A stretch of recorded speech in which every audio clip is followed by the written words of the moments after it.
મંજૂરી આપી છે। 17 તાલુકાઓની રચના થતા હવે તાલુકાઓની સંખ્યા હવે 265 થશે।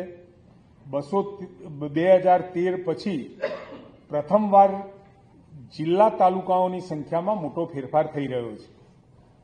2047ના વિકાસના રોડમેપ માટે આ તાલુકાઓ એ વિકાસ માટે મહત્વની એક કડી સાબિત થવાની છે। આદરણીય વડાપ્રધાન મોદી સાહેબે જે વહીવટી સરળીકરણનો વિચાર આપ્યો છે તેમાં વર્તમાન માનનીય ભૂપેન્દ્રભાઈની સરકારે એમાં એને વેગ મળે એ દિશામાં એક નવીન આ પગલું ભર્યું છે।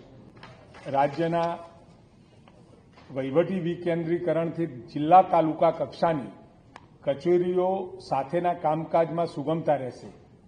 નવા તાલુકા મથક નજીકમાં મળવાથી સામાજિક, આર્થિક, આરોગ્ય અને શૈક્ષણિક સહિતની સર્વગ્રાહી સુવિધાઓમાં વધારો થાય તેમજ અંતરિયાળ ગામોમાંથી તાલુકા મથકે આવવા જવાના સમયમાંથી સમય, શક્તિ અને નાણાંનો વ્યય પણ અટકશે।